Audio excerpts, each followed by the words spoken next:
Hermanas y hermanos, les saludo desde acá, desde el archipiélago de Chiloé, en la ciudad de Castro. Muchos saludos a todos ustedes y a los amigos también que están escuchando la palabra del Señor y que les gusta escuchar de la Biblia, este libro maravilloso, la palabra del Señor. Hoy día quiero hablarles acerca de la cruz y quiero hablarles acerca de uno de los 5 centuriones que se convierten según los relatos de la Biblia. Hay 5 por lo menos que se convirtieron. Uno en Capernaum, es muy hermosa su historia, este que se convierte aquí en Jerusalén, y también en el libro de los apóstoles se cuenta de otros centuriones que también abrazaron por la fe la salvación del Señor Jesucristo. Y desearíamos también que todos aquellos que aun cuando vivan en un régimen tan pecaminoso y en un ambiente tan pecaminoso como el ser un soldado o un carabinero o estar en cualquier ámbito, cualquiera que este sea, hay muchas personas que nos dicen que yo no puedo seguir al Señor Jesucristo porque no me permite mi trabajo, no me permiten mis amistades. Y vamos a ver aquí cómo este hombre, este centurión que estuvo a cargo de la crucifixión del Señor Jesucristo, terminó rendido y adorando a el Señor. Vamos a ir al Evangelio de Mateo, capítulo número 27. En el Evangelio de Mateo, capítulo 27, tenemos aquí en el verso 24 el relato que dice: viendo Pilato que nada adelantaba, sino que se hacía más alboroto, tomó agua y se lavó las manos delante del pueblo, diciendo: inocente soy yo de la sangre de este justo, allá vosotros. Y respondiendo todo el pueblo dijo: su sangre sea sobre nosotros y sobre nuestros hijos.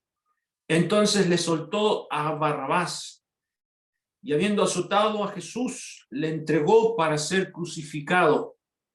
Entonces los soldados del gobernador llevaron a Jesús al pretorio y reunieron alrededor de él a toda la compañía, y desnudándole le echaron encima un manto de escarlata y pusieron sobre su cabeza una corona tejida de espinas y una caña en su mano derecha, hincada la rodilla delante de él.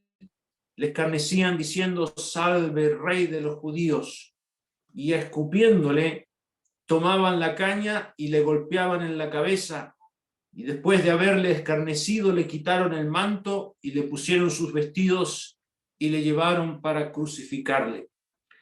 Aquí tenemos este relato del episodio en que Pilato finalmente se lava las manos y entrega al Señor Jesucristo para ser crucificado. Ahí en el verso 26 se dice que entonces le soltó a Barrabás y habiendo azotado a Jesús le entregó para ser crucificado.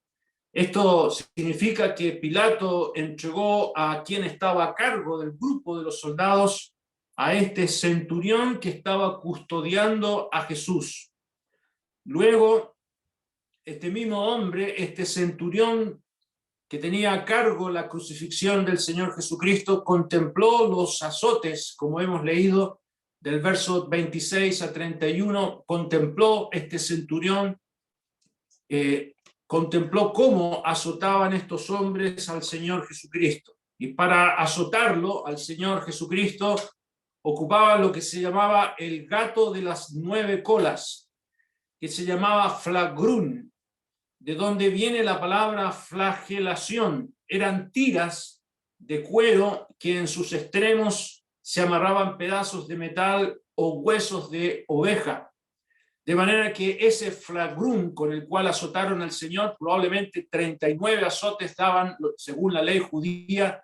Es muy probable que estos hombres que no conocían la ley de Dios se excedieron en los azotes.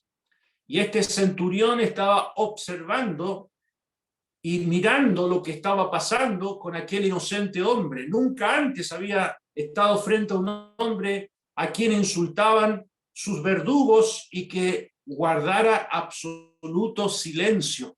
Amigos amados, el Señor aquí está en absoluto silencio. Por eso el apóstol Pedro tiene que escribir que cuando le maldecían, no respondía con maldición. Cuando padecía, no amenazaba.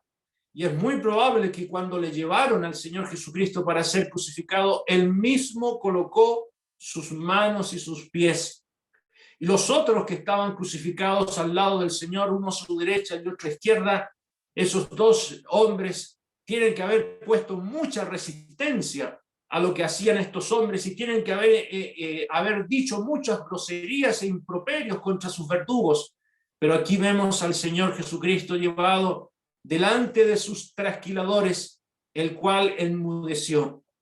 Y este soldado romano, este centurión, lleva al Señor Jesucristo hasta el monte de la Calavera.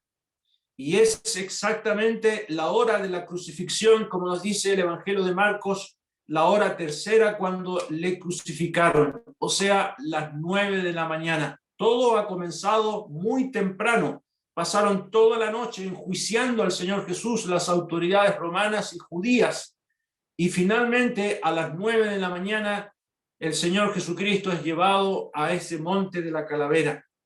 Y en ese periodo, este centurión observaba al Señor Jesucristo, que no reclamaba ni se defendía. Este crucificado va a estar bajo sus órdenes y es muy probable que del mismo centurión nació la iniciativa de darle de beber algo para mitigar sus crueles dolores.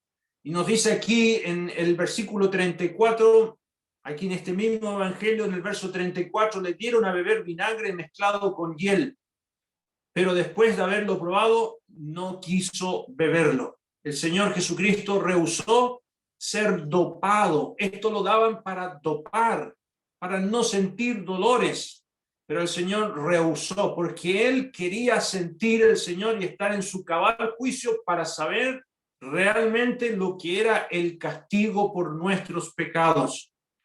Pasaron 3 horas en que todos observaron lo que los romanos hicieron con el Señor Jesús. Ahí está el Señor Jesucristo levantado entre el cielo y la tierra en ese madero de vergüenza. Y en esas 3 horas iniciales todos observaron lo que estaba aconteciendo. Todos los que pasaban allí meneaban la cabeza y decían: a otro salvó y a sí mismo no puede salvarse. Descienda de la cruz y creeremos en él. Y otras muchas amenazas y mofas contra el Señor Jesucristo. Pero ahí está el Señor soportando toda esa flagelación y ese sufrimiento. Y luego, como cuando era la hora sexta, hubo tinieblas sobre toda la tierra hasta la hora novena. Así nos dice la palabra del Señor. Las primeras 3 horas, como ya dije, fueron a pleno sol y ahora van a comenzar 3 horas de tinieblas. Las primeras horas públicamente, pero ahora van a ser 3 horas de oscuridad en que nadie va a ver lo que Dios va a hacer con su Hijo en ese madero de vergüenza.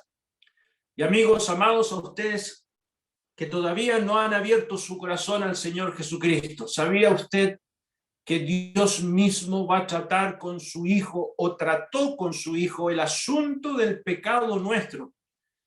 En estas horas de tinieblas, Dios hace pecado a su Hijo. Dios hace que su Hijo amado lleve sobre sí el pecado de todo el mundo. En su santa ira contra el pecado, Dios mismo hiere a su Hijo. Como dice el profeta Zacarías: levántate, oh espada, contra el pastor y contra el hombre compañero mío, dice Jehová de los ejércitos. Y el profeta Zacarías escribe: hiere al pastor. Y esto lo hace Dios mismo. Dios mismo es el que hiere a su Hijo. No fue Satanás, es Dios el Padre quien trata el asunto de nuestro pecado sobre su amado Hijo en la cruz del Calvario. El profeta Isaías lo dijo claramente: aunque nunca hizo maldad, ni hubo engaño en su boca, con todo eso Jehová quiso quebrantarlo, sujetándole a padecimientos. Es como si alguien sujetara a un ser inocente, a un niño, y lo hiciera pasar por un tremendo vendaval de viento, de fuego y de ira, y Dios lo sujetó a su Hijo en padecimientos en la cruz del pecado. El apóstol Pablo tiene que escribir: al que no conoció pecado, por nosotros lo hizo pecado, para que nosotros fuésemos hechos justicia de Dios en él. Dios hizo a su Hijo pecado. ¿Qué significa eso? Eso significa que todo lo que es el pecado, que ha ensuciado la santidad de Dios y manchado el trono de Dios por Adán en la caída, ese pecado que no tiene perdón alguno, Dios hizo a su Hijo pecado. Y saben, amigos, si el infierno va a existir, es porque allí en el olvido de Dios van a estar todas aquellas almas que nunca quisieron refugiarse en este sacrificio por el pecado. Y amado amigo, si tú no crees en el Señor Jesucristo, si tú no acudes al Señor Jesucristo para ser salvado, cuando tú te presentes en el juicio del gran trono blanco, no vas a ser juzgado por tus pecados, sino vas a ser juzgado por no haber aceptado este sacrificio por el pecado, por el hecho de que Cristo murió en la cruz del Calvario para quitar de la presencia del Señor el pecado. Tú vas a ser condenado porque no quisiste creer en él. Es terrible el peligro que existe de escuchar la palabra de Dios y no creer en la obra del Señor Jesucristo. Por eso la Biblia dice: el que en él cree no es condenado, pero el que no cree ya ha sido condenado, porque no ha creído en el nombre del unigénito Hijo de Dios. Cada uno de nosotros nacemos bajo condenación. Para ir al infierno no se necesita ser un pedófilo, un ladrón, un narcotraficante. No. Para ir al infierno, lo único que se necesita es quedarse cual uno nació, bajo condenación. Por eso la Biblia dice: el que no cree ya ha sido condenado. Tú y yo nacimos bajo condenación, en esa condición como pecadores perdidos. Pero el Señor Jesucristo murió para quitar el pecado de en medio. El Señor Jesucristo dio su vida en la cruz del Calvario y Dios el Padre lo hizo a él pecado para liberarte a ti y a mí de la condición y de la condenación que existe por el pecado. Bueno, se acerca la hora novena, es decir, las 3 de la tarde. El sol está encima, pero todo se cubre de tinieblas. Y cuando ya han pasado 6 horas en la cruz, cerca de la hora novena, mire lo que dice el verso 46 aquí. En el verso 46 dice: cerca de la hora novena, es decir, las 3 de la tarde. Era exactamente la hora en que se sacrificaba el segundo cordero en el tabernáculo de reunión. Cerca de esa hora, a las 3 de la tarde, Jesús clamó a gran voz diciendo: Elí, Elí, lama sabactani. Esto es: Dios mío, ¿por qué me has desamparado? Fíjese que aquí el Señor no es un moribundo colgado en la cruz. Él está en todo su cabal juicio. No quiso tomar aquella bebida para doparse. Tampoco ha perdido su vigor a pesar de todos los castigos que ha recibido. El Señor, con su pecho inflado, grita: Elí, Elí, lama sabactani, y lo dice en arameo, que quiere decir, Dios mío, ¿por qué me has desamparado? Y es una cita del Salmo número 22. Y saben, amigos y hermanos amados, que es muy probable que el Señor citó el Salmo 22 enteramente, completamente.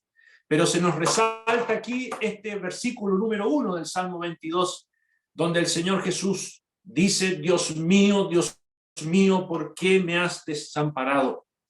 Alguien ha dicho que esta pregunta que el Señor Jesús hace podría decirse de esta siguiente manera: Dios mío, ¿hasta dónde me has desamparado? ¿Hasta dónde va a llegar este castigo por el pecado? Queridos amigos y amados familiares, tú que todavía no eres del Señor, ¿sabes tú lo mucho que sufrió el Señor Jesucristo en la cruz del Calvario? ¿Sabe que nadie de los crucificados podía hablar mientras estaba colgado en un madero? Porque las personas en la posición en la que estaban crucificados, con los brazos abiertos, amarrados, todo el peso de su cuerpo estaba apretando sus pulmones, de manera que la mayoría de los crucificados morían por asfixia, pero el Señor no.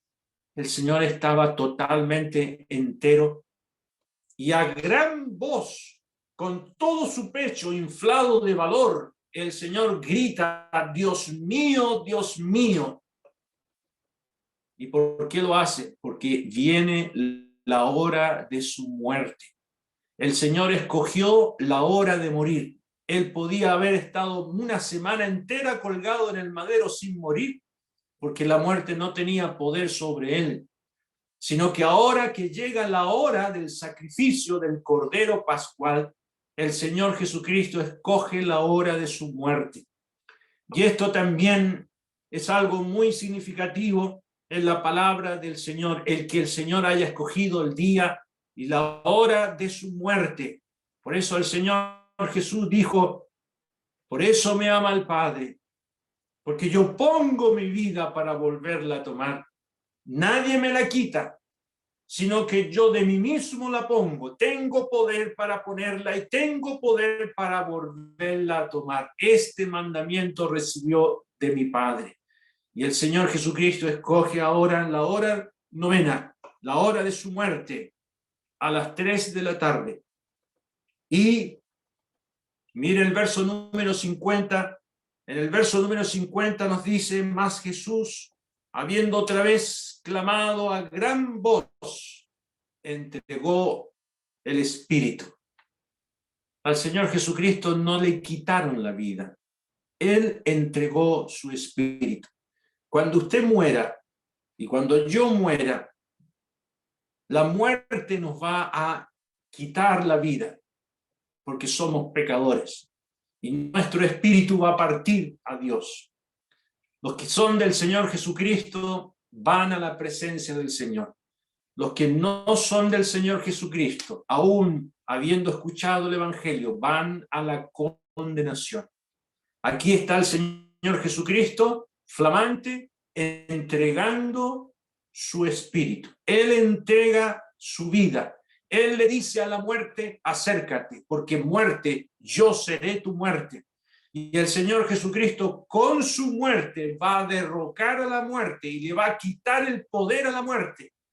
Y enuncia entonces esta pregunta que ya les he mencionado del Salmo número 22, en que el Señor, en el idioma arameo, el idioma antiguo de los judíos, él cita a Dios como Elí.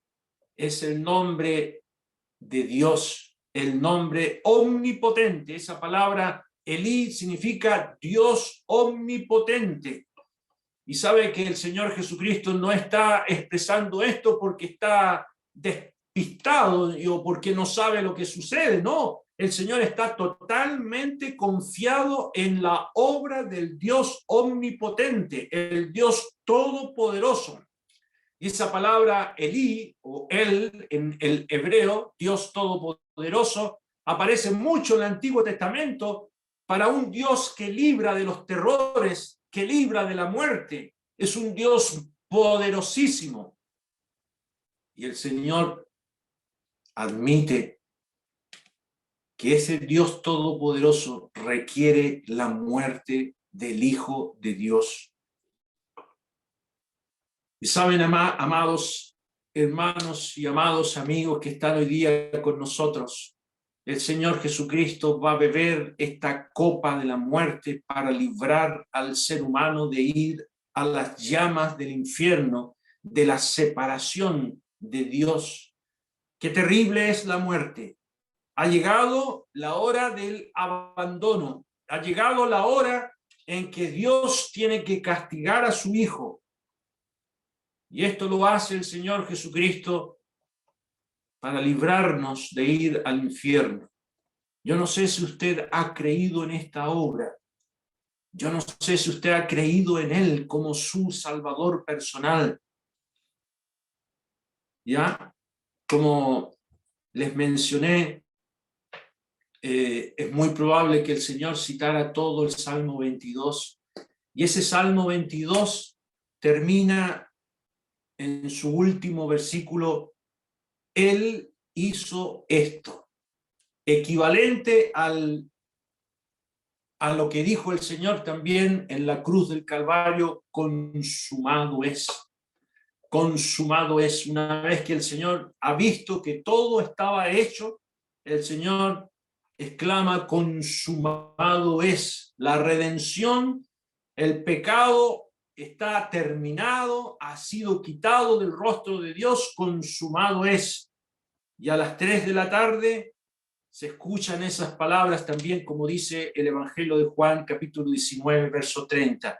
Ha quedado todo saldado, pagado, está todo cumplido por la obra del Señor Jesucristo. Y su última voz en victoria, clamando a gran voz, nos dice el Evangelio de Lucas, dijo: Padre, en tus manos encomiendo mi espíritu. Y habiendo dicho esto, expiró. Qué maravillosa forma de morir. Qué flamante forma de entregar su vida al Señor Jesucristo en la cruz del Calvario. Él le dice a la muerte: muy bien, muerte, yo te autorizo, ven a mí. Y el Señor entrega su vida. Al Señor no lo mataron. Algunos buscan físicamente alguna causa médica por la cual murió. Tiene que haber sucedido alguna razón por la cual murió. Algunos creen que fue la lanza que el soldado romano perforó en el costado del Señor Jesucristo y eso provocó su muerte, pero no, eso no fue.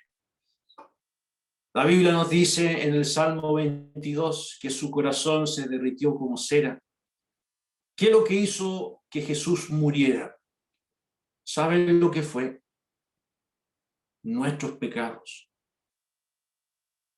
¿Por qué murió el Señor Jesucristo? Por nuestros pecados. Y yo puedo decir que mis pecados estuvieron sobre Él y le causaron la muerte. Amigo, ¿estaban tus pecados allí? Claro que estaban presentes. Y si tú partes a la eternidad sin ser salvo, vas a tener que dar cuenta de la muerte del Señor Jesucristo a tu favor, por la cual tú no ejerciste fe. Nuestros pecados fueron puestos sobre Él. Él fue hecho pecado para que nosotros fuésemos hechos justicia de Dios. Y ahora algo que me sorprende a mí: si el Señor vio que todo estaba cumplido, Él exclamó: consumado es. Eso significa que el Señor en vida comprobó que el precio de nuestra salvación fue pagado.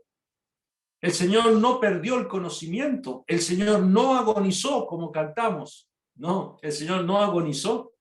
El Señor estuvo en su cabal juicio y vio todo cumplido y por eso dijo: consumado es.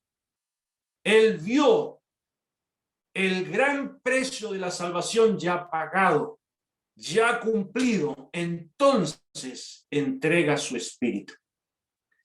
Ahora, todo esto, por supuesto, lo vio el centurión a los pies de la cruz.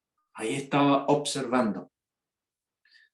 Volvamos a Mateo, capítulo número 27, ahí en el verso número 54, dice el centurión y los que estaban con él guardando a Jesús, visto el terremoto y las cosas que habían sido hechas, temieron en gran manera y dijeron verdaderamente, este era Hijo de Dios. Aquí tenemos este centurión observando todo lo que ocurrió. Se nos insinúa aquí en este versículo que hubo un terremoto. ¿Y por qué hubo ese terremoto? En el verso 50 dice que Jesús, habiendo otra vez clamado a gran voz, eso fue consumado es, entregó el Espíritu. Y aquí dice el verso 51, el velo del templo se rasgó en dos, de arriba abajo, y la tierra tembló y las rocas se partieron. Ese templo se necesitaban 5 yuntas de bueyes para poder romperlo. Era casi de 10 centímetros. Un velo de 10 centímetros, perdón. Era realmente muy imposible que alguien pudiese rasgarlo con manos humanas. Y la Biblia dice aquí, en el verso 51, el velo del templo se rasgó en dos, de arriba abajo. No se rasgó de abajo. Si usted quiere romper las cortinas de su casa, tiene que tomarlas de abajo, ¿no es cierto? Y rasgarlas. No, este velo se rasgó de arriba hacia abajo, como si 2 manos poderosísimas, divinas, rasgaron ese grueso velo desde arriba hacia abajo, simbolizando un camino abierto, como dice el libro de Hebreos. A través de su carne se ha abierto un camino, el camino para llegar al árbol de la vida. En el libro de Génesis se nos dice que Dios puso querubines y una espada encendida que guardaban el camino al árbol de la vida. Ese árbol de la vida era para comer de su fruto y tener vida eterna. Ahora ese camino está abierto. Antes estaba prohibido, ahora está abierto. Y el ser humano ahora puede acercarse a Dios. Y todos los que somos del Señor vamos a estar allí en la ciudad celestial con todo derecho de disfrutar del árbol de la vida por este camino nuevo y vivo que el Señor Jesucristo nos abrió a los creyentes. Yo no sé si usted va a disfrutar de la presencia del Señor en el cielo. La Biblia dice en el libro de Apocalipsis, bienaventurados los que lavan sus ropas para tener derecho al árbol de la vida y para entrar por las puertas en la ciudad. ¿Y quiénes tienen ese derecho? ¿Quiénes son los que tienen ese derecho, esa autoridad? Solamente los que han creído y han sido lavados por la sangre preciosa del Señor Jesucristo. El camino está abierto, el velo se ha rasgado de arriba a abajo. Y nos dice también en el verso 51, y la tierra tembló, y las rocas se partieron, como si la naturaleza, las rocas, no soportaron lo que significa la muerte de su creador. En el verso número 52 se dice que los sepulcros se abrieron y muchos cuerpos de santos que habían dormido se levantaron y salieron de sus sepulcros después de la resurrección de él. Vinieron a la santa ciudad y aparecieron a muchos. ¿Sabe? Cuando el Señor Jesucristo murió y resucitó, se levantaron de los sepulcros ahí en Jerusalén muchos creyentes y aparecieron a sus familiares. Tiene que haber sido sorprendente. ¿Qué haces tú aquí? Bueno, Jesús resucitó. Jesús resucitó y por eso también nos trajo con él, con su poder de resurrección, nos levantó a nosotros también. Qué sorprendente tiene que haber sido en esa resurrección del Señor. Y dice ahora en el verso 54, el centurión y los que estaban con él guardando a Jesús, visto el terremoto, las cosas que habían sido hechas, temieron en gran manera y dijeron verdaderamente, este era Hijo de Dios. El Evangelio de Lucas dice que el centurión dijo verdaderamente, este hombre era justo. El centurión con sus propios labios dijo verdaderamente, este hombre era justo. ¿Qué fue lo que vio el centurión? Aquí nos dice en el verso número 54, las cosas que habían sido hechas, los azotes, los escupos, las 6 horas de crucifixión. Este centurión que había recibido la orden de azotar a Jesús, que había estado observando en silencio cómo el Señor pasaba por todo este sufrimiento y no ponía ninguna resistencia, este hombre vio todo. Vio también el terremoto, vio también la resurrección de esta gente, vio todo lo que había acontecido y da gloria a Dios convencido de quién es el Señor Jesucristo. Contempló esos abusos contra el Hijo de Dios desde el amanecer de ese día hasta ahora a las 3 de la tarde. Observó cuando los soldados a cargo suyo lo clavaron en el madero y el Señor no dijo nada. Vio cuando lo levantaron ese madero y dejaron caer ese grueso madero en el hoyo que siempre se hacía y cómo sus huesos se descoyuntaron. ¿Sabían ustedes que así lo hacían? Vio cuando la tierra se oscureció, escuchó las palabras del Señor Jesús, Padre, perdónalos porque no saben lo que hacen. Y también escuchó Elí, Elí, lama sabactani. De manera que este hombre escuchó y vio todo. El templo, el velo del templo que se rasga en dos, todos esos acontecimientos, todo eso tiene que haber llamado la atención poderosamente a este hombre. Y amigo, tú que has escuchado tantas veces el Evangelio, tantas veces que Dios te ha llamado para que seas suyo, para que seas salvo, y que has comprobado muchas veces la misericordia de Dios sustentándote, guardándote, prolongándote la vida. Tú que has escuchado también cuántas veces de la muerte del Señor Jesucristo, tú eres muy responsable. Este centurión era muy responsable. Este centurión, un romano, es un gentil, es un hombre que no es judío. Y el Señor salva a un hombre que no es judío. Por eso el profeta Isaías dice que fui buscado por los que no preguntaban por mí, fui hallado por los que no me buscaban, dije a gente que no invocaba mi nombre, heme aquí, heme aquí. Y el Señor Jesucristo cumple esa profecía de Isaías. Este centurión, que no es judío, que reconoce a Jesús como el Hijo de Dios, lo reconoce como justo. Aquí dice en el verso número 54 al final, verdaderamente este era Hijo de Dios. El Evangelio de Marcos nos dice textualmente que el centurión que estaba enfrente a él, viendo después que él clamó y que había expirado, dijo: este hombre era Hijo de Dios, realmente él es el Hijo de Dios, el Mesías, el Salvador del mundo. ¿Saben?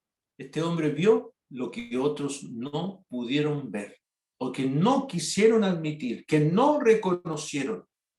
Los gobernantes judíos dijeron: sálvese a sí mismo si este es el Cristo, el escogido de Dios.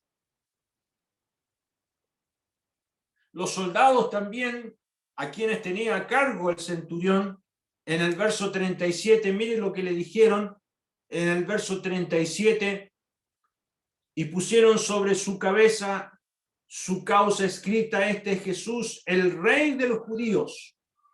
Y allí colocaron la causa de su muerte en un tono despectivo. Muchos sabían quién era él, pero no lo recibieron como Salvador. Nos dice el Evangelio de Lucas que uno de los ladrones que estaba crucificado, de los malhechores que estaba crucificado al lado de Jesús, le dijo al Señor: si tú eres el Cristo, sálvate a ti mismo y a nosotros. Sí, hubieron muchos que tuvieron la oportunidad de reconocerle como Salvador, pero este centurión lo hizo a los pies de la cruz. Vio que Jesús no se salvó a sí mismo. Este centurión aceptó la verdad de que Jesús murió para llevar los pecados del mundo. Ahora, este hombre, este centurión, que era un soldado romano de gran nivel, que tenía a su cargo más de 100 hombres, era un hombre que tenía autoridad, vio otra cosa también sorprendente y muy llamativa. Acompáñenme, por favor, al Evangelio de Juan ahora, capítulo 19. Capítulo 19 del Evangelio de Juan, versículo 31. Nos dice entonces los judíos, por cuanto era la preparación de la Pascua, a fin de que los cuerpos no quedasen en la cruz en el día de reposo, pues aquel día de reposo era de gran solemnidad, rogaron a Pilato que se le quebrasen las piernas y fuesen quitados de allí. Vinieron pues los soldados enviados por el centurión y quebraron las piernas al primero y asimismo al otro que había sido crucificado con él. Mas cuando llegaron a Jesús, como le vieron ya muerto, no le quebraron las piernas.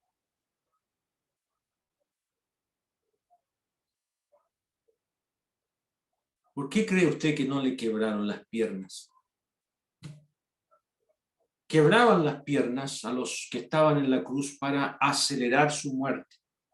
Porque con las piernas ellos trataban de resistir que sus pulmones no se asfixiaran y que su corazón dejara de palpitar.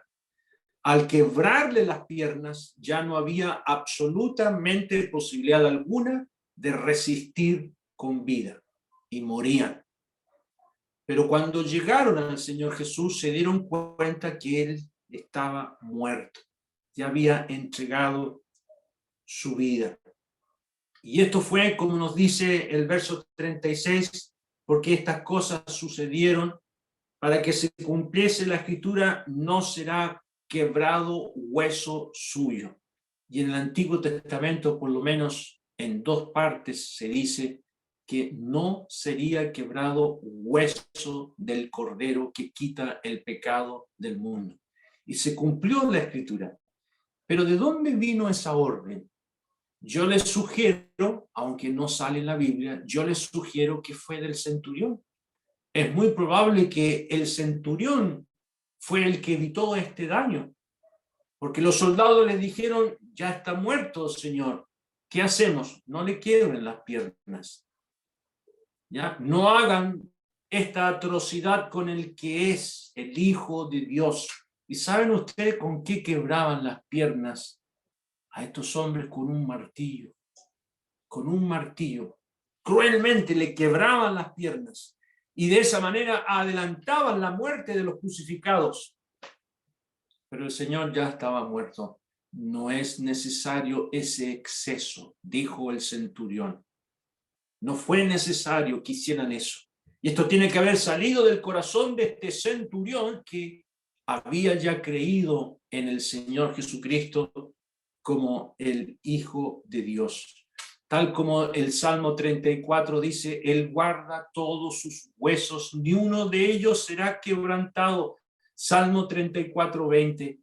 Y se cumple la palabra del Señor, ¿ya? Y esto el centurión lo comprobó personalmente. Él se dio cuenta que ya estaba muerto. ¿Y qué es lo que hacen ahora? De iniciativa propia, uno de los soldados, nos dice ahí en el verso 32, vinieron pues los soldados, quebraron las piernas al primero, asimismo al otro que había sido crucificado con él, mas cuando llegaron a Jesús, como le vieron ya muerto, no le quebraron las piernas, pero uno de los soldados, verso 34, le abrió el costado con una lanza y al instante salió sangre y agua. Y saben, amigos, que esta es la única vez en toda la Biblia que se menciona que el Señor Jesucristo derramó sangre. No se menciona nunca más. De manera que el Señor no se desangró cuando lo azotaron, ni cuando lo golpearon. No se menciona sangre nunca más en la Biblia. Esta es la única parte que se menciona. Sale un coágulo, sangre, una masa de sangre, y luego suero, agua. Y esto es muy significativo. Aquí está a los pies del altar de la cruz la prueba del sacrificio perfecto de Jesucristo, nuestro Salvador, la sangre derramada a los pies del altar. El soldado mete una lanza en su costado, no para matarlo. Ese soldado no llegó al corazón del Señor. El corazón del Señor ya se había derretido como cera, según el Salmo 22. Él ya estaba muerto. Era para comprobar que realmente ese crucificado estaba muerto. ¿Ya? Y finalmente, cuando las autoridades judías querían comprobar que realmente Jesús estaba muerto, porque le fueron a avisar que había muerto a Pilato, ¿ya? Que había muerto. Es el centurión el que acredita que Jesús está muerto. Nos dice el capítulo, en Marcos, acompañe Marcos, capítulo número 15, Marcos capítulo 15, versículo 43, José de Arimatea, miembro noble del concilio que también esperaba el reino de Dios, vino y entró osadamente a Pilato y pidió el cuerpo de Jesús. Pilato se sorprendió de que ya hubiera muerto y haciendo venir al centurión, le preguntó si ya estaba muerto. E informado por el centurión, dio el cuerpo a José. Y aquí está el convertido centurión acreditando la muerte del Señor. Sí, está muerto. Concédele a este hombre su deseo, que se lleve el cuerpo de su Señor y lo pueda enterrar. Este hombre que antes era un cruel verdugo, se rindió al amor de Dios. Amigo amado, tú que eres un despreciativo ser humano que todavía no te has rendido al amor de Dios, aquí está la prueba de la compasión de Dios por tu alma, porque Cristo murió por tus pecados y este centurión, este hombre acostumbrado a la muerte, este hombre acostumbrado a la maldad, se ha rendido al Señor Jesucristo. Este hombre dio gloria a Dios. Este hombre que antes era un enemigo, ahora es hecho un amigo de Dios. Ha sido reconciliado por la obra del Señor Jesucristo. Este hombre que estaba en el poder de Satanás, en las tinieblas, fue librado y trasladado al reino del amado Hijo de Dios. Qué hermoso testimonio de este centurión. Nosotros los creyentes, cuando lleguemos al cielo, lo vamos a conocer. Lo que él vio, y vamos a conversar con él. Como les dije, hay otros centuriones que también se convierten al Señor, según el relato de la Biblia. Un testimonio elocuente del poder que tiene la obra del Señor Jesucristo en la cruz del Calvario.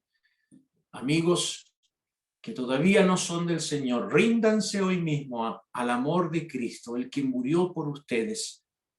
Y por tu alma, querido amigo, querida señorita, que todavía estás en tus pecados y en tu incredulidad, ven al Señor Jesucristo y haz como este centurión y reconoce que es el Salvador.